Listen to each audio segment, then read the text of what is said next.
ఇన్నాళ్ళు వేచిన మా కళ్ళు ఇచ్చేను కర్పూర హారతులు.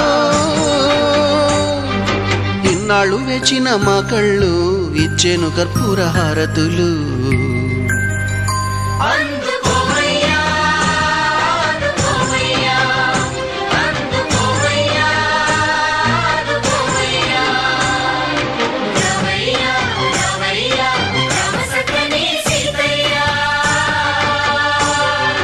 రావయ్యా రావయ్యా రామ సక్కని సీతయ్య.